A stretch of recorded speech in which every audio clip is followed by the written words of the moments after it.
My name is Amina Karim, the wife of Sheikh Karim al-Hassan, and before anything else, I must say that when I look back at my life, it feels like I am watching someone else's story unfold.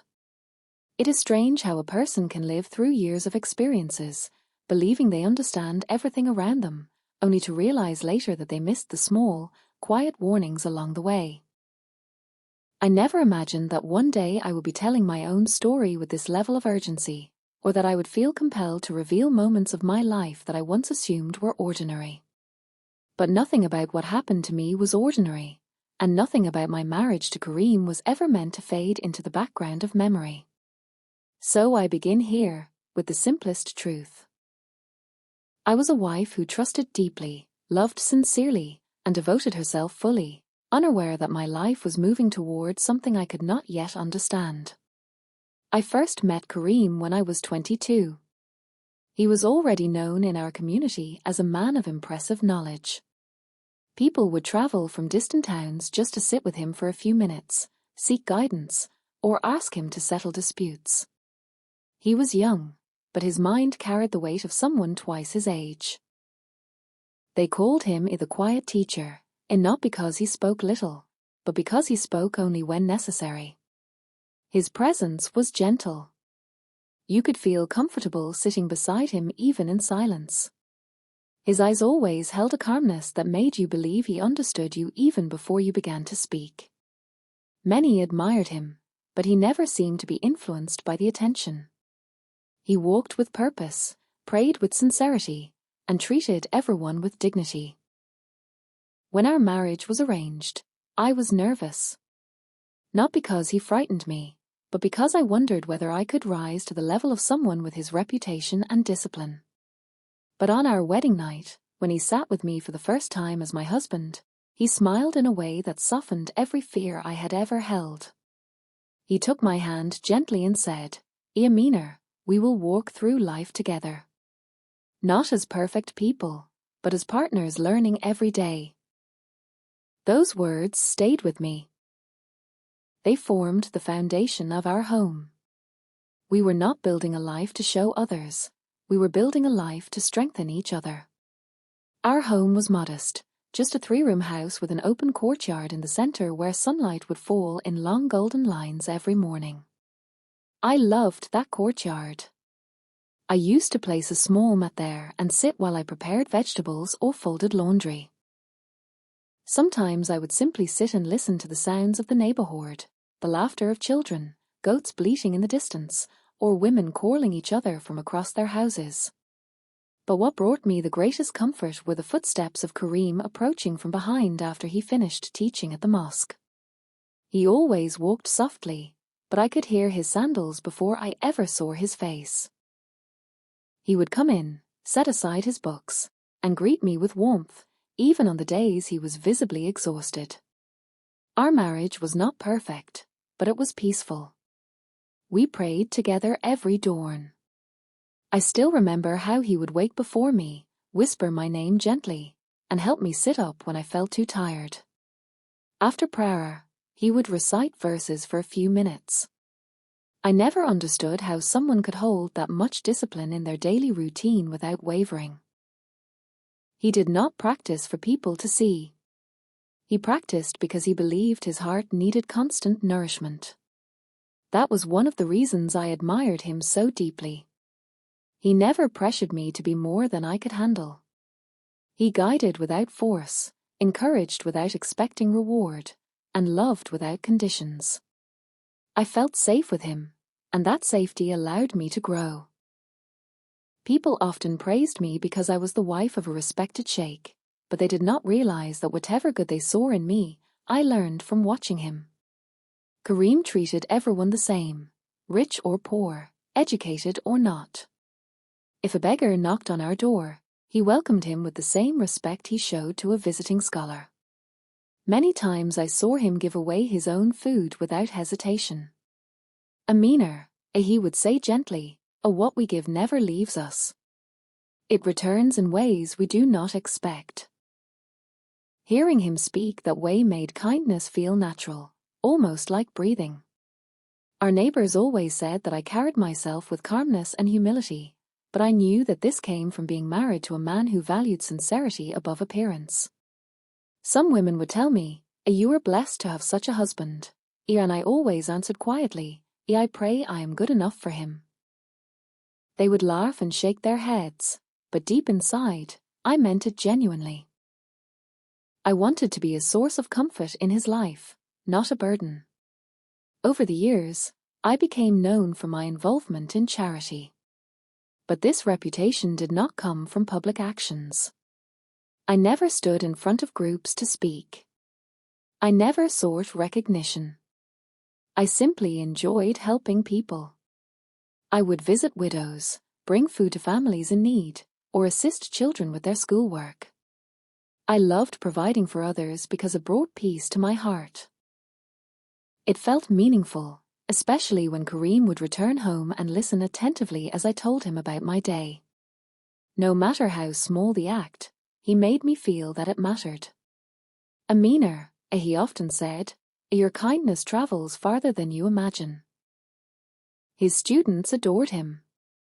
I would watch them gather outside the mosque waiting for him to finish teaching. They would follow him down the street like a group of shadows, trying to understand every word he shared.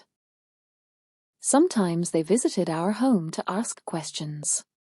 Whenever they spoke about him in my presence, their admiration was clear. "Sheikh Kareem is patient," one of them once said. "Even when we misunderstand something, he never raises his voice." Another would add, "His advice is firm, but it comes from a place of genuine care." Hearing these words always made me smile. I was proud of him, not because he was recognized, but because he stayed humble despite the recognition. My relatives often visited our home. My younger sister, Hannah, adored Kareem as if he were her own brother. She always said that being in our house felt calming. "You two bring light into this place," as she once whispered to me when she thought he wasn't listening. "I hope I find a marriage like yours." I hugged her tightly and prayed in my heart that one day she would experience a love that felt safe and sincere. If I am honest, I never imagined myself as someone who would be admired.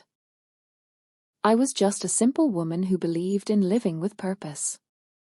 I kept our home clean, cooked our meals, prayed sincerely, and tried to be supportive. My life felt steady, predictable, grounded. I thought it would continue that way forever. But life rarely moves in straight lines. The first sign that something was changing came quietly.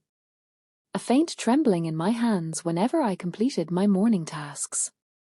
At first, I thought it was simply fatigue.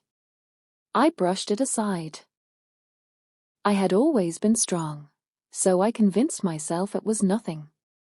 I did not tell Kareem, though now I regret that deeply. I didn't want to worry him. He was already carrying the weight of so many responsibilities in our community. I believed that keeping silent was a form of kindness. So I ignored the trembling. Weeks passed, and the trembling became more noticeable. Sometimes I felt a slight pressure in my chest, like a hand resting over my heart, not squeezing, just present. It was subtle enough that I convinced myself it was stress or perhaps a lack of rest. I continued my routines, performed my prayers, assisted families, cooked meals, and stayed by my husband's side during his lessons. People still called me by the same praises: kind, patient, devoted, but none of them saw the small shadow forming behind my ribs. I preferred it that way. I told myself that strength meant holding on, not asking for help. The second sign came one evening while I was preparing dinner. I stood at the wooden counter in our kitchen slicing onions when my vision blurred for a few seconds. It felt as though the room shifted slightly, almost like a boat tilting on gentle waves. I gripped the counter until my sight cleared. I stood there quietly, listening to my own breath, waiting for the moment to pass. When it did, I closed my eyes and whispered a short prayer, then continued cooking. That night, I still served dinner with a smile. Kareem noticed I was quieter than usual, but I told him I was simply tired. He accepted my answer with concern in his eyes, though he didn't press further.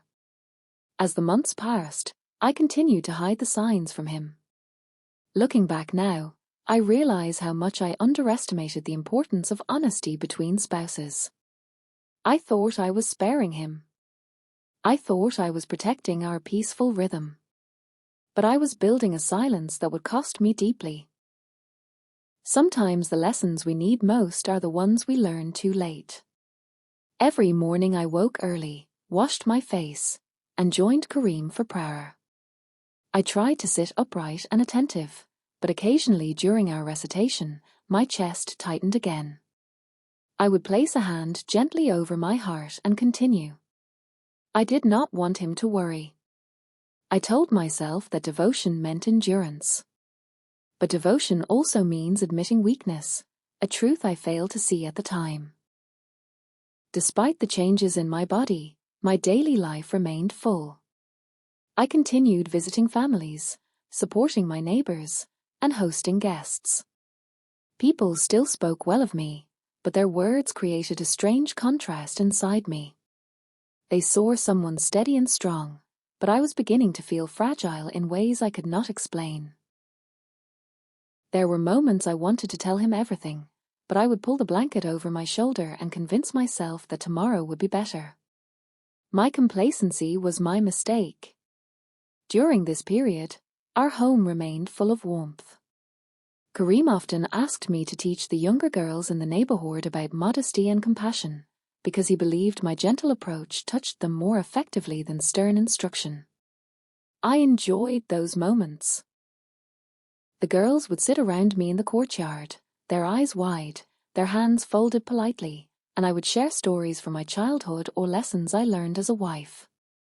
They listened intently, and I loved watching their faces brighten when they understood something meaningful. I felt fulfilled, useful, purposeful, even while part of me was weakening quietly. Our families also stayed close. My mother visited often, especially on Fridays, bringing homemade bread and sometimes sitting with me while I cooked. She never noticed my trembling hands because I hid them well. Mothers always sense things, yet I wrapped myself in layers of silence. "You look tired," she would sometimes say. I would smile and answer, "I just need rest, Mama, nothing more." I believed the lie the same way she did.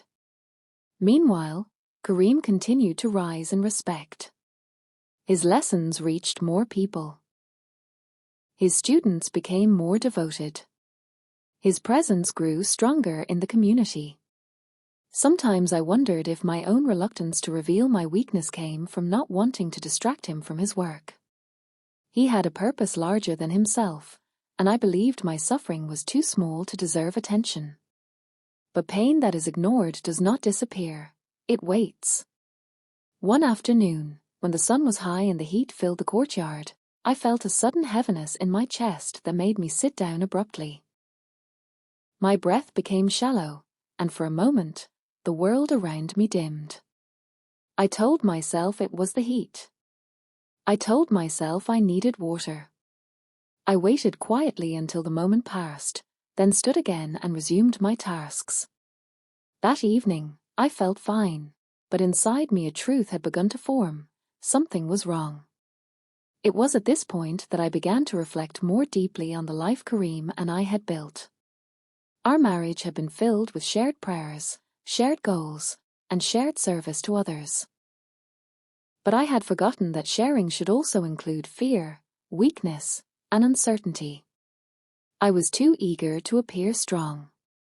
Too eager to protect everyone except myself. Still, the love between us remained unshaken. Kareem continued guiding others with wisdom.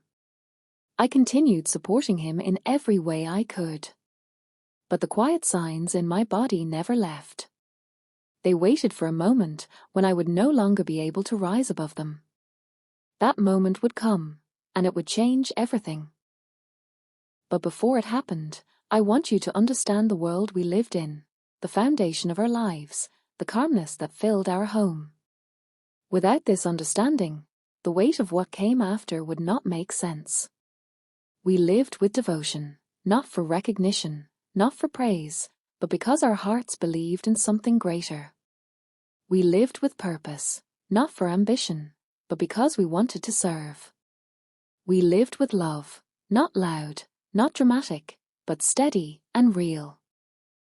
When I think of Kareem now, I remember his smile, his quiet strength, his patience, his steady sense of direction. I remember how his presence made our home feel balanced. I remember how he trusted me, believed in me, and supported me without question. And I remember how deeply I loved him, even on the days I felt uncertain about myself. Our life together was peaceful, until the day my body gave way. That day would begin like all others, with prayer, with routine, with love. Unaware that the path beneath my feet was about to split open and reveal an unseen world I never imagined I would witness. And that is where my story truly begins. The morning it happened began like every other morning of my life. Nothing felt unusual when I woke up. Nothing warned me that the next few hours would shatter my world and the world of everyone who loved me. I remember opening my eyes to the dim light of dawn spreading across our room, the soft blue glow that always came just before Fajr. Kareem had already risen, as he always did, and I could hear him quietly folding his prayer mat. He never woke me with urgency.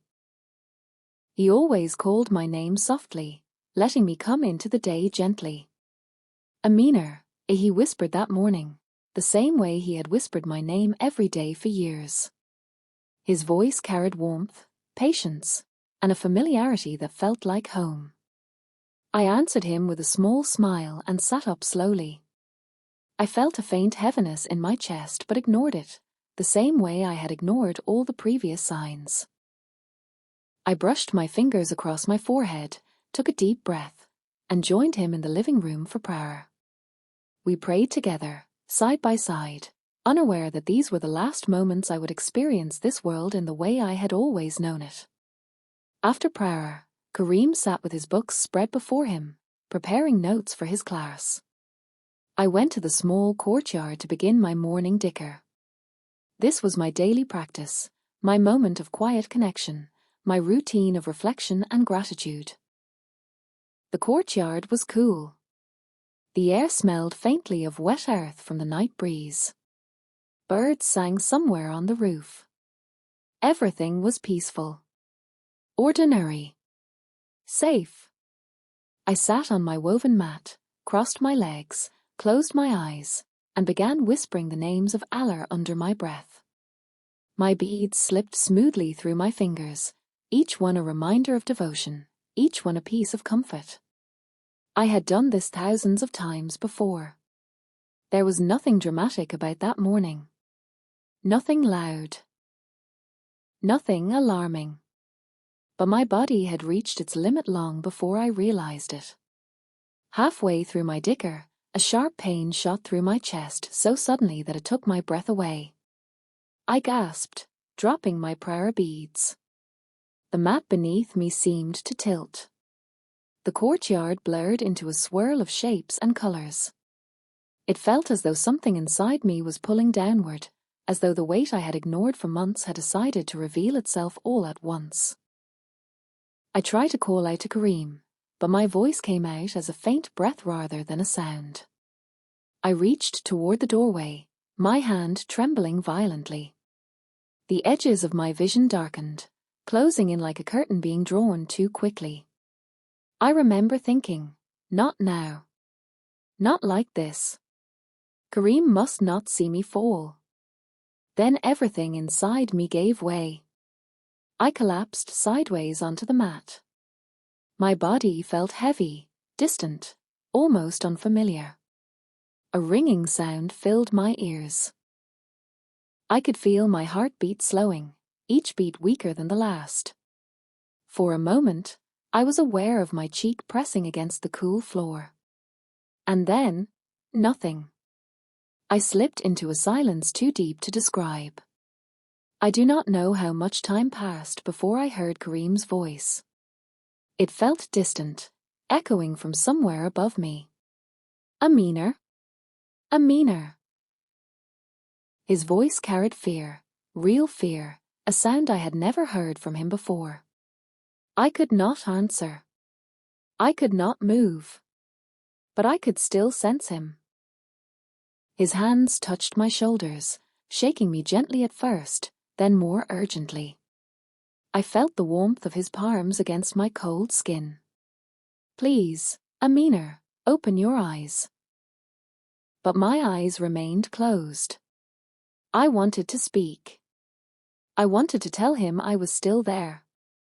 I wanted to reassure him. But my tongue felt heavy, and my body did not respond. He called my name again, louder this time, his voice breaking. I felt myself being lifted into his arms. I had been carried by him before, playfully, lovingly. But never like this. His hands trembled as he held me. I could feel his heartbeat racing against my arm. He rushed through the house, calling for help. Neighbors heard the panic in his voice and came running. Someone opened the gate. Another person brought his car keys. The sound of doors opening, footsteps, and frightened whispers filled the air. I felt nothing and everything at the same time. My body was lifeless, but some part of me was still aware. Floating on the edge of consciousness, unable to return fully, unable to leave completely. The ride to the hospital was a blur of motion and sound. The car engine roared. The tires screeched. Kareem kept calling my name, touching my face, begging me to wake up. Stay with me, Amina. Please stay with me. His voice cracked with every word. For the first time in our marriage, he sounded helpless. When we reached the hospital, I felt myself being pulled from the car. Cold hands lifted me onto a stretcher. Bright lights flashed above me. Fast footsteps echoed in the hallway. Voices overlapped, doctors, nurses, people asking questions, people giving instructions. The sounds felt distant, like echoes underwater. They rushed me into a room filled with machines. The air smelled of disinfectant and urgency. I could sense the movement around me, the clatter of equipment, the shifting of gloves, the rustling of medical coats. Then came the beeping. A machine behind me released steady pulses of sound, sharp, rhythmic, relentless. It was tracking my heart. Or trying to. I felt pressure on my chest, hands pushing firmly, trying to bring me back. I heard someone say, "She's not responding." Another voice answered, "It continue." Then came more pressure, more movement, more attempts. I felt myself drifting further, not because I wanted to, but because my body was surrendering. Kareem was somewhere in the hallway. I could hear him calling my name through the door, his voice shaking with fear. He was praying, his words rapid and desperate. I had never heard him pray like that, not with routine, not with calmness, but with the raw plea of a man who feared losing everything. My vision, already dark, faded into absolute stillness. And then, suddenly, the beeping stopped. The room went quiet. Not completely silent, there were still the muffled voices of the medical staff. But the central sound, the one that measured my heartbeat, fell into a flat, uninterrupted tone. That tone. It felt like a thin line had been drawn between two worlds, and I was lying directly on top of it. I heard the doctor say something softly, almost with reluctance. Time of death, 9:47 a.m. That was the moment I understood something final. My body, the vessel I had lived in all my life, had stopped functioning. But I was still aware. It was the strangest sensation. Being present without breathing, listening without ears, feeling without a physical heart. I could sense the shock in the room, the disappointment of the doctors, the sadness of the nurses who had tried their best. They worked quickly, but gently, covering my body with a white sheet. The sheet touched my face. I felt it, not physically, but as a faint awareness, like a whisper brushing across my consciousness. The door opened, and I sensed Kareem enter. His footsteps were slow, heavy. I felt him approach the bed.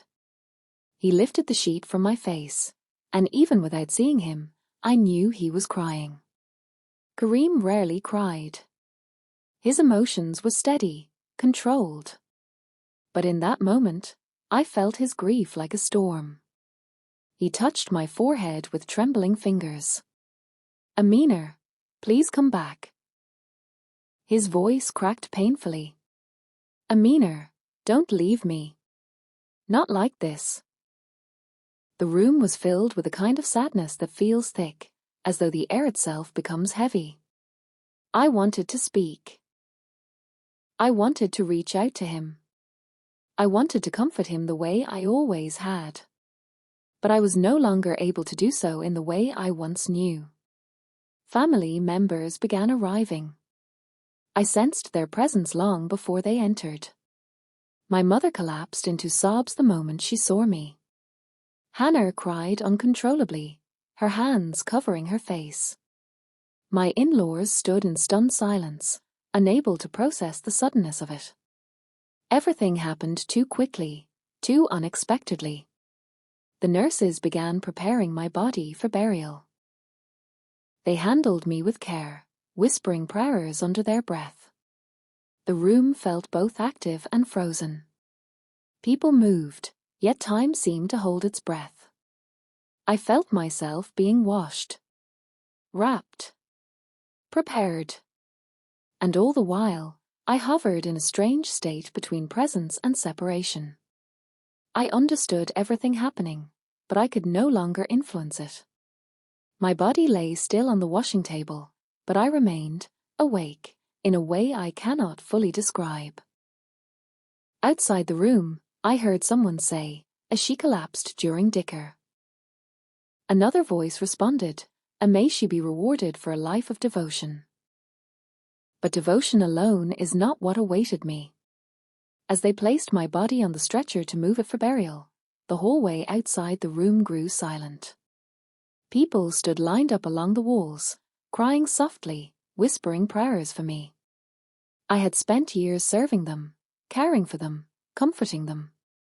Now they stood in respect as I passed by for the last time. Kareem walked beside the stretcher, his face pale, his eyes swollen from tears. Every step he took felt heavy. He held onto the edge of the stretcher as though afraid I might disappear entirely if he let go. His lips kept moving in prayer. His hands trembled with every breath. I wanted to reach for him. I wanted to tell him that I was still there. I wanted to whisper his name. But all I could do was drift beside the stretcher, carried by something I could neither control nor understand. The world around me began to fade again, not into darkness this time, but into a strange kind of stillness. A stillness deeper than sleep, deeper than silence. It felt like the air was changing. Like the ground beneath reality was shifting. Like I was being pulled somewhere beyond the walls of the hospital. The moment of death, the moment they all believed I had left them forever, felt like stepping into a shadow that wrapped itself around me. Everything I had known. My home, my husband, my family, my body, began to loosen its hold. And as the stretcher moved forward, I felt myself slipping into a place I had never seen before. A place that would reveal a truth I never imagined. A place that would change everything. A place where millions of souls cried out. And where I would soon understand the meaning of what awaited beyond the grave. When the world blinked out, I expected emptiness, silence, maybe some gentle drifting, the way people describe near-death experiences. But the moment the last breath left my body, I felt myself being yanked awake inside a strange darkness. It wasn't the quiet kind of dark you feel when you close your eyes. This one moved. It pulsed. It stretched. It curled around me like a living thing. I didn't know where I was, but I knew I wasn't in my body anymore. I couldn't feel the hospital bed. I couldn't hear Kareem crying. I couldn't feel the weight of my chest. Yet I was still me. My awareness was sharper than ever, as though every sound, every shift, every vibration was echoing inside my bones, except I had no bones. What is happening? I whispered, yet there was no sound, only the sensation of the words leaving, dissolving into whatever space I was in. At first, I drifted. Weightless. Suspended. Like a feather falling through a world without gravity. For a brief moment, I felt calm, too calm. A dangerous calm. A calm that didn't feel earned, or natural, or right. And just as I began to relax into that feeling, something snapped, like a rope being cut. Suddenly the darkness thinned, pulling back as if peeled away by invisible hands. And in its place, a tunnel appeared before me, long, bright, unbelievably radiant, stretching farther than any horizon I had ever imagined. The light at the end wasn't blinding. It was comforting, warm, welcoming. I felt drawn to it, pulled gently, the way a child instinctively reaches for a mother's embrace. I moved toward it, slowly at first, then faster. It felt like my soul knew the way, like my entire being was responding to a call. A small smile formed on my face. This must be peace. This must be mercy. This must be the place I prayed to reach. But just as the warmth touched the very edges of me, something else touched me too. A grip. Cold. Powerful. Unseen. It latched around my middle and violently jerked me sideways, so fast that the tunnel warped, twisted, and vanished like smoke blown by a storm. I screamed, or tried to, but the voice tore itself out of me without sound. I couldn't see what had grabbed me, but the force was undeniable, intentional, and terrifying. I was flung through a void darker than the first one, heavy, suffocating, dense, filled with a pressure that pressed against me from all directions. It felt like sinking in deep-sea water, except there was no water, just the weight of something ancient and immeasurable. Then, slowly, faint red glows appeared beneath me. Then more. Then many. Like embers scattered across a pitch-black land. At first, I thought they were tiny flames far below. But as I descended, yes, I was descending, I realized they weren't embers. They were eyes. Thousands. Millions. Wide, burning, staring up at me. My body, my soul, hit the ground with a soundless impact. The land was rough beneath my feet, sharp like cracked stone baked under merciless heat.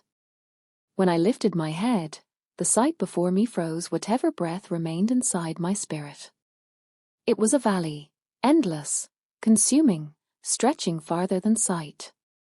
The sky above it burned like rust mixed with smoke. The air was thick, vibrating with cries, screams that didn't sound human anymore, though I knew they once were.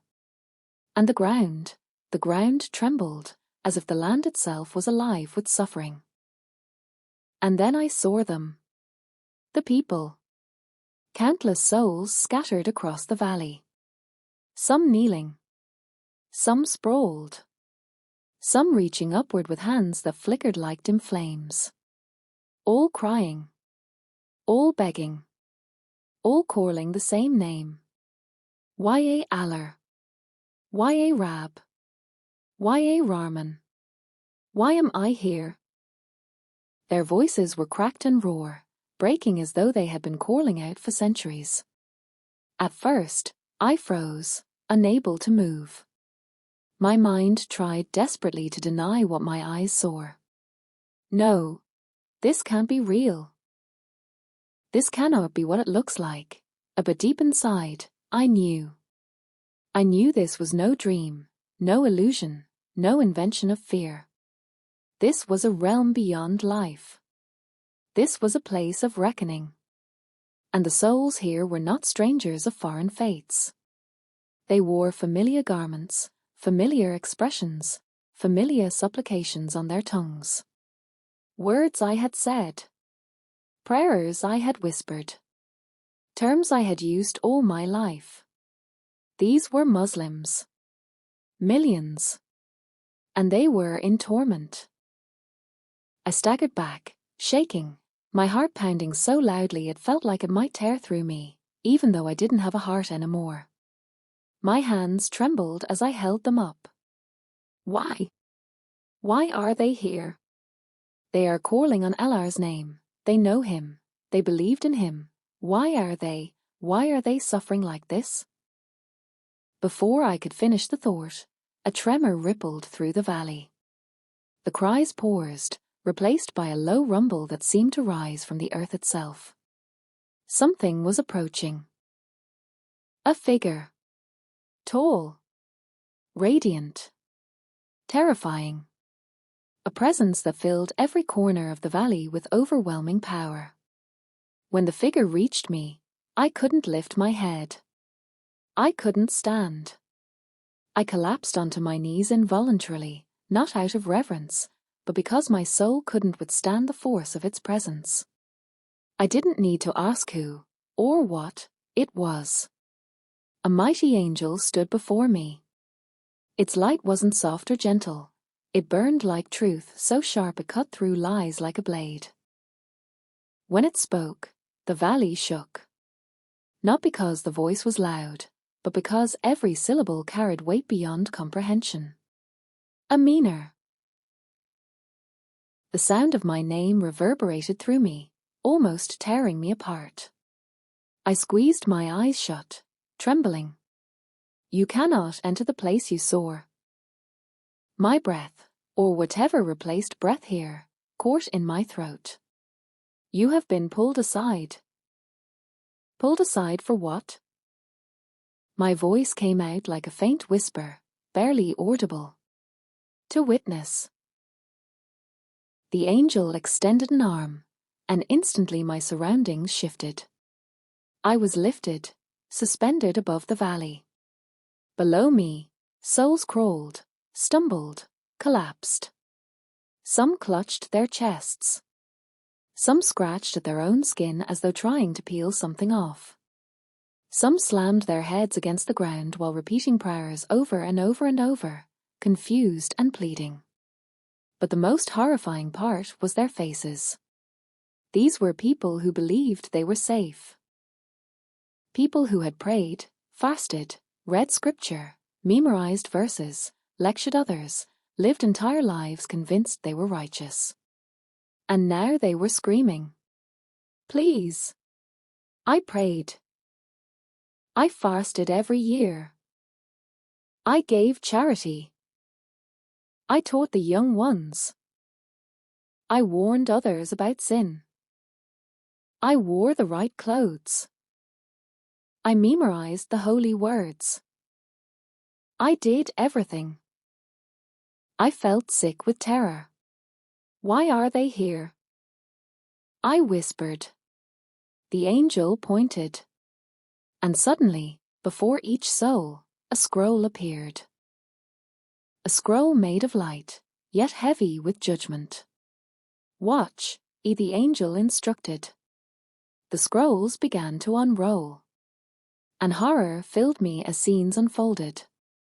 A respected imam at the mosque, speaking sweetly in public, but insulting his wife in private. A scholar teaching humility, while secretly belittling others behind closed doors. A woman who dressed modestly, but destroyed reputations with gossip and cruelty. A man who prayed nightly, but cheated people in business. a youth who criticized unbelievers, but mistreated his own parents. Another who memorized long passages, but mocked the poor. A charity leader who pocketed donations. A preacher who enjoyed fame more than faith. A gentle-voiced teacher who manipulated young hearts to obey him. An elderly man who insulted those he disagreed with. A woman whose prayers were perfect, but whose arrogance towered above them. I covered my ears. Stop, please stop. But the images kept coming. Faith, the angel said, is not shown by appearance or repeated words. Many claimed righteousness with their tongues but denied it with their actions. I couldn't breathe. Then something happened that froze my soul. A scroll appeared in front of me. No, I whispered. Not mine, not mine. Look, the angel commanded. My scroll unfurled, and scenes from my life began flashing like lightning. Moments I thought were small. Moments I had forgotten. Moments I had hidden even from myself. A harsh tone I used with someone who didn't deserve it. A judgmental thought I held onto instead of admitting I was wrong. A moment of pride when I felt superior to someone else. A day I passed a beggar and pretended not to see. A time I delayed helping someone because I was tired. A moment when I defended my ego instead of telling the truth. A night I prayed quickly, rushing through words. A time I looked down on someone who didn't know as much as I did. Each scene pierced me like a blade. But I tried. I tried so hard, I whispered, crying. Yes, the angel said, but even the righteous tremble when truth is laid bare. I shook uncontrollably. Am I meant to be here too? The angel lowered its head, and for a moment, I couldn't breathe. I felt myself shrinking, collapsing inward, drowning in fear. Then the angel lifted its hand, pointing behind me. Turn. I did. And far behind me, faint but visible, I saw the tunnel of light, the place I had been pulled from. You have been shown what many ignore, the angel said. Your life is not yet complete. Your judgment has not been sealed. Then, why am I here? My voice broke. To warn, the angel said simply. To speak truth. To tear the coverings from souls. To show what lies after deception. To awaken those who sleep through their own pride. The valley darkened. The cries grew louder. The ground shook beneath me as if trying to swallow me whole. Go back, the angel commanded, its voice echoing through every part of me. I began to fall backward, slowly at first, then faster, then uncontrollably. The valley stretched away from me, shrinking as I shot upward. The screams faded but remained lodged in my mind. The sky above tore open like fabric, and I plunged through the darkness that followed. I fell, and fell, and fell, falling through layers of silence, then noise, then silence again, each one colder than the last. My own scream finally burst free, not from fear of dying, but from fear of living again with the weight of what I had seen. And still I fell. Back toward something I didn't want to face. Back toward a world I thought I had known. Back toward a life that had ended. Back toward a body that could not contain the truth I carried. Back toward breath. Back toward pain. Back toward warning. And then I slammed into myself. And everything exploded into blinding light. When I slammed back into my body, it felt like hitting a wall made of fire and ice at the same time. My chest convulsed before I could even understand where I was. I didn't breathe. I dragged air into myself like someone drowning who finally breaches the surface. A violent gasp tore out of me, sharp enough to scrape my throat roar. I felt pain. Real pain. Blinding, overwhelming, undeniable. It spread from my chest outward as though every nerve was being woken with a jolt of electricity. My back arched without my permission. My hands shot upward. I gulped for breath again, louder this time, a sound so desperate and animalistic that even I did not recognize it. For a moment everything was blurry, light, voices, movement, shadows, but I couldn't piece any of it together. My mind was still in that horrid valley. My ears still rang with the screams. My soul still trembled from the angel's voice. I didn't know whether I was alive or dead again. I didn't know if I was in my body or in some transition in between. All I knew was that something pried my lungs open and forced life back into them. Then I heard them. Screams. Not screams of suffering like before, but screams of shock. Startled, terrified, disbelieving cries that burst around me from every corner of the room. Someone to my right stumbled backward so fast they crashed into a metal table. Someone else shouted for a nurse. A third voice, female, trembling, kept repeating my name in a strangled whisper. Hands dropped whatever they were holding. I heard metal clang on the floor. Fabric rustled. Footsteps scrambled. Someone ran out of the room entirely, their shoes slapping the tiles in rapid bursts. The panic around me was chaotic and raw, like the sound of a storm slamming into a fragile house. I blinked. My vision cleared just enough to see faces, white coats, green scrubs, headscarves, familiar expressions stretched wide with fear. A crowd stood around me, too many faces, too close, their eyes huge and full of disbelief. Some were covering their mouths. Others clutched their chests as though trying to steady their own hearts. One of the nurses screamed so loudly it pierced through my skull. "She's breathing! She's breathing! Oh God, she's breathing!" Another nurse rushed to her side, shaking her head vigorously as if refusing to believe what her own eyes showed her. I could see the tremor in her hands. She had been one of the ones preparing the water, the cloth, the white burial sheet. I remembered her face from before everything went black. Everything was too loud, too fast, too overwhelming. My mind could not form full thoughts yet. It was still gripping the images of the valley, still trying to understand how I had been ripped away from that place and thrown back into this world. I wanted to speak, to tell them to stop screaming, to tell them I wasn't a ghost, that I wasn't a hallucination. But when I opened my mouth, nothing came out except a dry, choked sound. My throat burned. My tongue felt heavy, like it was made of stone. But I forced myself again. This time, a faint whisper escaped. And that whisper changed everything. It was a single word, cracked, fragile, barely audible. Kareem. The moment his name left my lips, there was a thud, a sudden collapse. I turned my head slowly, painfully, toward the sound. My vision swam for a moment, but then it sharpened just enough to show me a sight I will never forget. My husband, my Sheikh Kareem, was on his knees. His hands were shaking violently.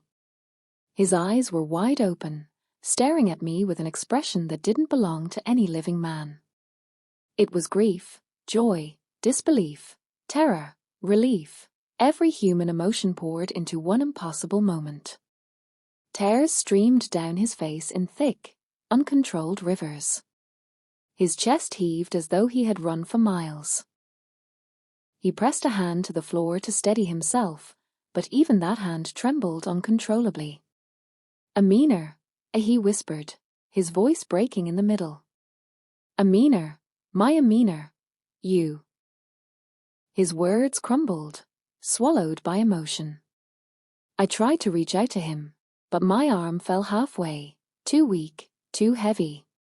He lurched forward and caught my hand midway, gathering it into both of his as though it were made of glass and could shatter if he held it too tightly.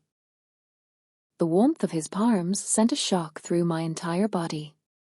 I felt grounded for the first time since the valley. I could hear the doctors now, rapid footsteps, urgent commands, machines beeping again. Someone reattached wires to my chest. Another checked my pulse. Someone cried in relief when they saw rhythm return on the monitor. Someone else whispered something about a miracle. The room swirled with voices stacked on top of each other, all trying to make sense of something beyond science. I blinked again, struggling to form words. There was so much inside me: fear, memories, truth, too much to contain. It clawed at my throat, begging to be released. Tears streamed down my face before I even realized I was crying. We are not ready," I whispered. No one understood at first. Confusion crossed their faces as they leaned closer, trying to decipher my tremors, my cracked voice. I tried again, louder this time, but it came out broken. "We are not ready." Someone asked, and not ready for what? But I couldn't answer them. My entire body shook as the memories crashed back into me, those millions of souls crying out, those scrolls revealing sins people thought were hidden, the angel's towering presence, the truth that had been burned into my spirit. I gripped Kareem's hand tighter, my nails pressing against his skin as though I needed him to anchor me to this world. "Kareem," I gasped, feeling my voice crumble. Millions. Tears rushed out of me faster. Millions of us. We are not ready. He leaned closer, wiping my tears with shaking fingers, his breath trembling as he tried to calm me. "My love," he whispered, "what are you saying? What happened to you? What did you see?" I opened my mouth to answer, but the images flashed again, like lightning behind my eyelids. The valley. The fireless flames. The cries. The prayers. The pleading voices. Faces I recognized. Neighbors. People from the mosque.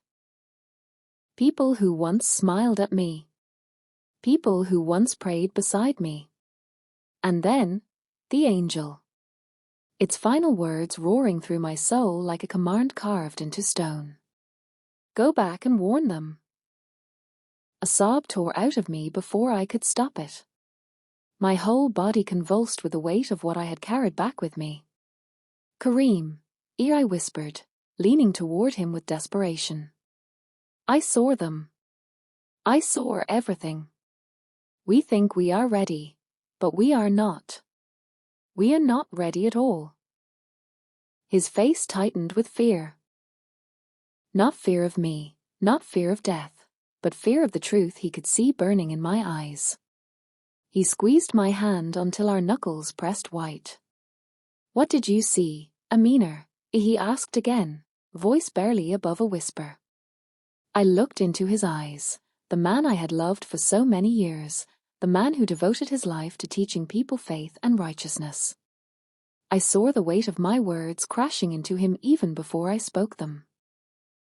And with a trembling breath, I whispered the first piece of the truth that had followed me back from beyond the veil. "Kareem, millions of Muslims, millions of our own people, and not where they think they are." His face went pale, and the room grew still, as if the air itself leaned in to hear the rest. When they finally discharged me and brought me home, the house felt different, almost unfamiliar, as though the walls themselves carried the memory of what had happened while I was gone. My body was weak, but it was my spirit that felt shaken in ways I could not describe. Every breath I took felt borrowed.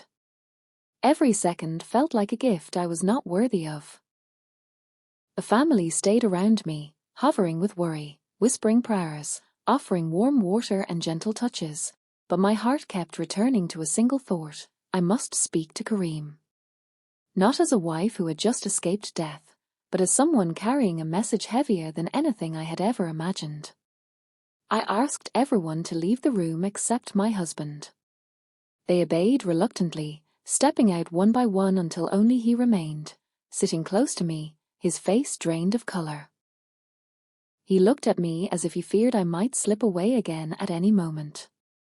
I could see the questions in his eyes, the fear, the hope, the confusion.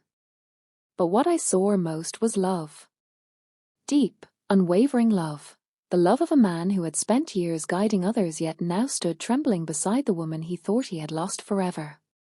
When the door closed and silence settled between us, I took a long, painful breath. My voice was still shaky, but the urgency inside me pushed the words out. I told him everything. Every terrifying sight. Every cry I heard. Every soul I saw wandering in regret. I told him about the angel, the valley, the scrolls, the faces of those we once prayed beside who now stood crying for mercy. As I spoke, his hands trembled. His lips parted slightly, but no sound came out. It was as though each detail struck him like a physical blow. He lowered his head once, covering his face with both hands, and I heard him whisper something, maybe a prayer, maybe a plea. I had never seen him like this. Not even in moments of extreme grief. This was not the sorrow of losing a loved one. It was the sorrow of a man forced to confront what he feared deep within himself. When I finished, he lifted his head slowly. His eyes were wet, his tears sliding down without shame. And then I said the words that pressed hardest on my heart. Kareem, you preached truth. You always have. But somewhere along the way, pride entered you. My voice broke as I said it, because I knew how painful those words would be for him. Your students admire you, your community depends on you, but Allah sees deeper. He sees the places we hide even from ourselves. He looked at me as though I had reached into his chest and touched the part he tried so hard to protect. His tears fell faster, and he shook his head, whispering, Amina, no, please, but I reached for his hands, gripping them tightly, grounding him, grounding myself. I am not saying this to hurt you, I whispered. I am saying this because I was shown the truth. You must examine your heart, just as I must examine mine. He leaned forward, resting his forehead against my hands, sobbing openly. The sound of it tore through me. I wept with him, quiet, steady tears that came from the memory of what I witnessed and from the fear of what could happen if we ignored the warning. For a long moment, we could not speak. We simply cried. Two people who had built a life on devotion, now stripped of illusions, suddenly aware of how fragile we truly were. When he finally lifted his head again, his voice was barely a whisper. Why were you shown this? Why were you sent back? I closed my eyes, recalling that final moment before I was pushed back into my body, the echo of the angel's voice still fresh in my mind. I was sent back with a message, I said softly. A message not just for us, but for everyone. He waited, holding my hands so carefully, as though they might break. Go and warn the people, I whispered. True faith is more than appearance. More than words. More than the reputation we build.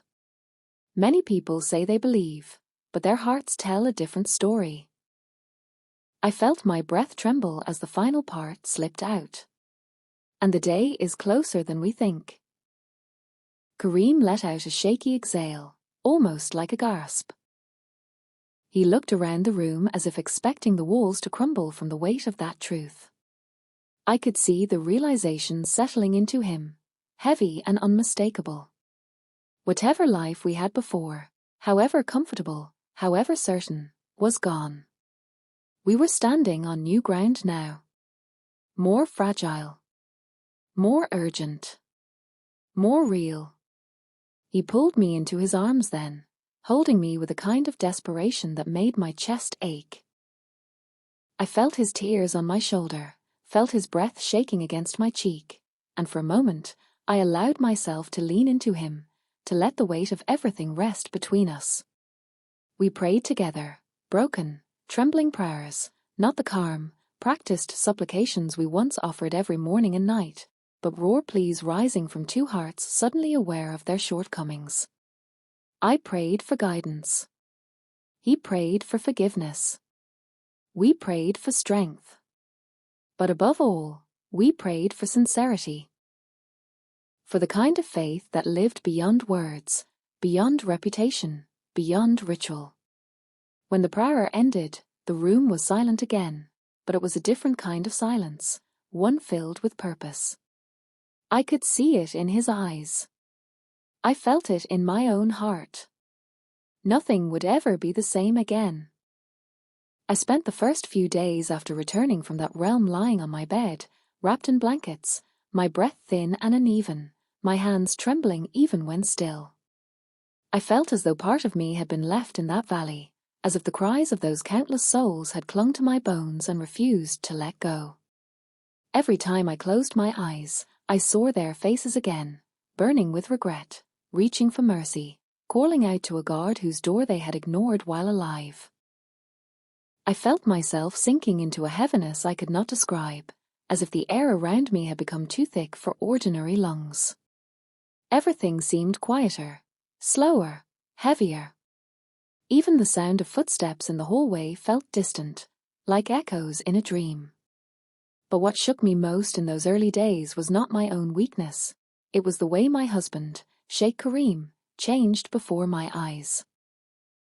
The man I had always known as firm, confident, disciplined, and steady now walked as though he carried the weight of mountains on his shoulders. His footsteps, once purposeful and strong, now dragged across the floor. His voice, once filled with authority, now broke when he spoke. His hands trembled when he held his prayer beads. And when he thought I was asleep, I heard him weeping behind closed doors, deep, broken sobs that tore through the silence and struck my heart like a blade. I had never heard him cry like that. Not once in all our years of marriage. This was not the weeping of a husband afraid of losing his wife. This was the weeping of a man confronting the truth of his soul.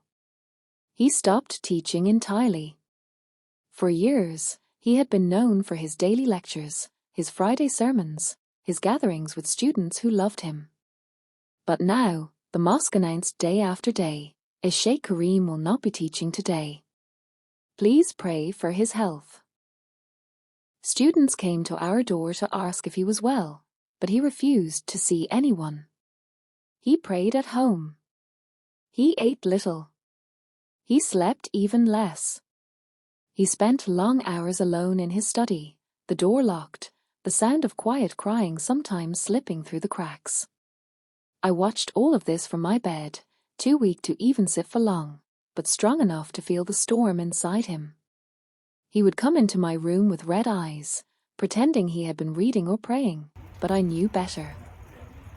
I could see the torment under his skin, the way his lips trembled when he looked at me, the way he turned away quickly as if ashamed. I knew he was fighting with the memory of my words, with the warning the angels had given me, with the terror that even he, a man admired across our community, had not escaped the disease of pride. Sometimes he sat beside me silently, just holding my hand. Not speaking. Not teaching me. Not comforting me. Just holding my hand as if hoping to steady himself through the warmth of my palm. I felt his fear as if it were my own. I saw how deeply my revelation had wounded him, not because he doubted me, but because he believed every word.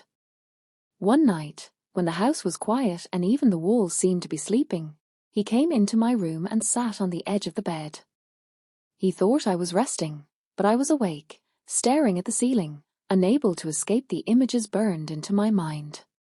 He whispered, Amina, I do not know how to live with this knowledge. His voice cracked. It sounded as if each word tore something inside him. I slowly turned my head toward him, and though my body felt too heavy to move, I reached for his hand. He continued, I have spent years teaching people how to walk the straight path, but I never once thought that I could be drifting from it myself. When you said those words, when you told me that pride had entered my heart, I felt something inside me collapse. I squeezed his hand weakly. I wanted to tell him that his humility now was worth more than a lifetime of confident preaching. But my throat tightened, and it was hard to speak. He bowed his head, tears falling onto our blanket. I cannot return to the mosque as the man I was. I cannot stand before people and speak with the same confidence. I feel as though Allah has exposed my heart to me, and now I see how flawed it was. I swallowed, my voice barely a whisper. Kareem, this is mercy. He looked up, confused and broken. You are being given a chance to see yourself honestly, I whispered. That is mercy, my love. Many never see their own hearts until it is too late. He closed his eyes tightly and nodded. Then he leaned forward and pressed his forehead gently against my hand, and I felt warm tears sliding down my skin. After that night, something in him shifted. He did not become stronger, not at first, but he became quieter, calmer in a way I had never seen. He spent long hours reading scripture, not preparing lectures, not searching for eloquent points, but simply reading as a humble seeker. I sometimes saw him sitting on the floor with his hands raised, whispering prayers so softly that even I could barely hear. There was no showmanship in his worship anymore, only sincerity, raw and trembling. 2 weeks passed before he spoke of returning to the mosque. I still could barely walk. My body felt like it was made of thin threads that could tear with one wrong movement. But my heart was awake, fully awake, and I could feel the urgency glowing inside me like a flame. The warning I had been sent with burned in my chest. Sometimes I woke in the night sweating, gasping, hearing again the voice that had thundered in that realm, go back and warn them. So when he came into my room one morning and said, I think, it is time, and my breath caught. He stood near my bed, his white robe wrinkled, his face thinner, his beard untrimmed. He did not look like the admired Sheikh Kareem the world knew. He looked like a man carrying a truth too heavy to hide any longer. I whispered, will you tell them? He nodded slowly. Yes. Everything. My hands trembled. I had known this moment would come, yet the reality of it made my stomach tighten. I knew that my story would shake people. I knew it would disturb them. Some would believe. Some would mock. Some would resist. Some would finally repent. But all would be forced to look deeper into their own hearts, and that is the hardest place for any human to look. That afternoon, he walked to the mosque alone. I wanted to go with him, but my body was far too weak. So I lay in bed, staring at the ceiling, imagining the moment he would stand before the congregation. I pictured the familiar faces. The students who adored him, the elders who respected him, the women who always sat near the back and whispered prayers during his sermons. I knew they would look at him and expect his usual confident presence. But they would see a broken man instead. Hours later, when he returned home, his face was pale and his eyes swollen. He sat beside me heavily, as though he had aged 10 years in that one afternoon. I whispered, what happened? He took a long breath before answering. I told them everything. I stood before them and said, I cannot teach you today as the man I once was. I must confess that my heart has been sick, and I did not know it. The entire mosque fell silent. You could hear people breathing. And then I told them your story. Tears filled my eyes. Were they angry? He looked at me slowly. Some cried. Some trembled. Some looked terrified. And some looked at me as if I had lost my mind. I closed my eyes. I expected this. No message that confronts the heart comes without resistance. He continued, I told them about the valley. About the people you saw. About the warning you were given. Some men stood up and shouted that this was impossible, that you were hallucinating. Others defended you, saying they knew your character.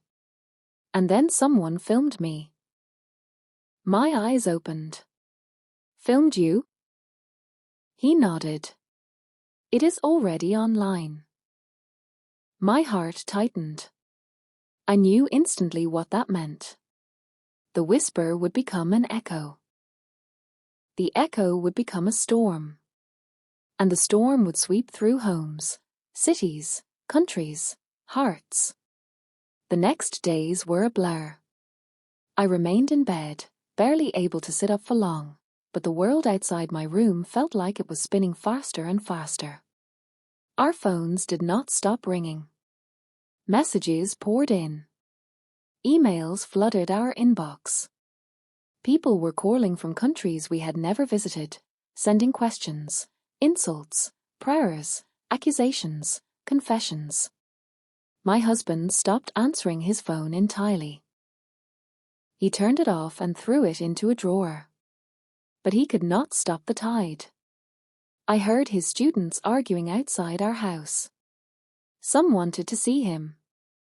Some wanted to protect him. Some wanted to confront him for misleading the community. The elders of the mosque came twice in one day. And each time, I heard their tense voices through my window. Whispers, anger, fear, confusion. Television channels asked for interviews. Islamic debate shows discussed the story late into the night. Clips of my husband's trembling confession spread across social media like wildfire. I could not see the videos myself. I was too weak to even hold my phone, but my nephews told us that millions were watching. Some spoke with sincerity and trembling hearts, saying, This is a wake-up call for all of us. Some mocked us, saying, a people die and dream strange things. It means nothing. Some warned others, be careful, this could create panic. Some wept in their videos, saying they had repented after watching the sheikh's words. Some argued aggressively, calling it emotional manipulation. Some imams called him a liar. Others said his humility showed truth. Every continent seemed to be talking about what I saw. Every voice had an opinion. Every person felt the need to pick a side. And with each new wave of reactions, I felt a storm building in my chest. But the most painful moment came when I overheard my husband whispering in the next room, thinking I was asleep. His voice shook as he said, O Allah, if I have done wrong in revealing her story, forgive me. But if this is your message, strengthen me to bear it. His loneliness cut through me deeper than any pain in my body. That night, I called him into my room. I was trembling again, my breath quick and shallow, but I needed him to hear my heart. He sat beside me, exhausted, broken, but attentive. I whispered, do not fear the reaction of the world. Fear only the one who sent the warning. He closed his eyes, tears slipping out. I saw what awaits those who hide the truth, I said. I saw what awaits those who choose reputation over repentance. Kareem, the people's noise is nothing compared to the sound of that valley. He covered his mouth with his hand to keep from sobbing aloud. I continued, Some will listen. Some will not. But the message is not yours. It belongs to him. Let the world say what it wants. He bowed his head and nodded. In the following days, our home became a quiet sanctuary. The world outside roared with debates, arguments, enthusiasm, fear, anger, belief, mockery, repentance, but inside our walls, we chose silence. My husband spent his days praying, reflecting, reading, his heart softening each hour. I spent my hours resting, whispering prayers through trembling lips, revisiting the valley in my mind, pleading for the strength to continue living with what I had seen. Sometimes neighbors stopped by to tell us that their families had changed. People were apologizing to one another. Men who had not cried in years were weeping in their cars. Women were turning off their televisions and opening their scriptures again. Young people were sending messages saying they no longer wanted to live careless lives. Entire WhatsApp groups turned into repentance circles. But at the same time, others became louder in their denial. They accused us of fear-mongering. They accused my husband of seeking attention. They accused me of inventing a story to manipulate people. Some even sent messages saying they hoped we would be exposed. The world had become a battlefield of belief and ego. And through all of this, I remained in bed, barely able to stand without help, but spiritually awake in a way I had never known before. I could feel the unseen world moving, responding, stirring. I could feel how close the day truly was, closer than breath, closer than heartbeat, closer than the blink of an eye. I felt as if heaven and earth had drawn nearer, as if the veil between this world and the next had thinned around me. One night, unable to sleep and trembling from the weight of everything, I whispered, why me, into the darkness. The room felt still for a long time. Then I realized, it was not about me at all. It was about the message. This world had grown comfortable with shallow righteousness. Comfortable with external worship. Comfortable with appearing devout while the heart rotted quietly inside. Comfortable with pride masquerading as piety. Comfortable with memorized verses and forgotten virtues. And now the comfort was being shaken. Whether they believed me or not, they could not escape the message. True faith is more than appearance. Hypocrisy is more widespread than we admit.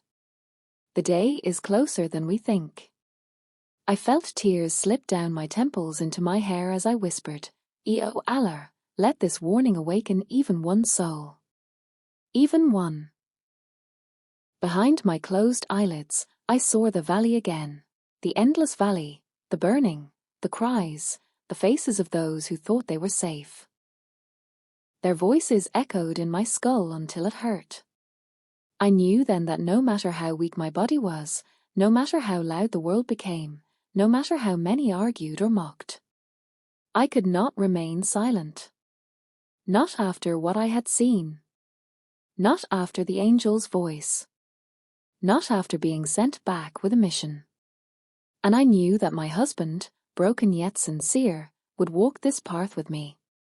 The chapter ends, but the story, the storm, the awakening, was only beginning.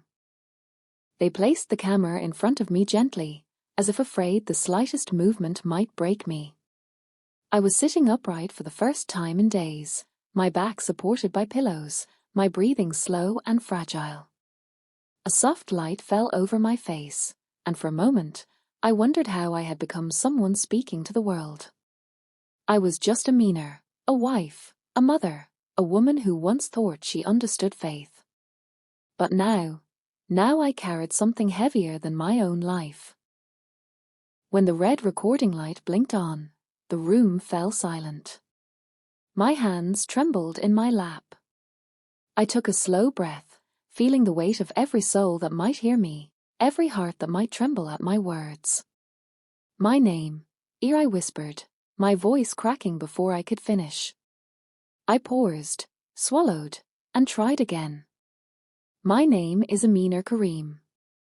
I am the wife of Sheikh Kareem, and I am speaking to you because I was shown what most people never see until it is too late.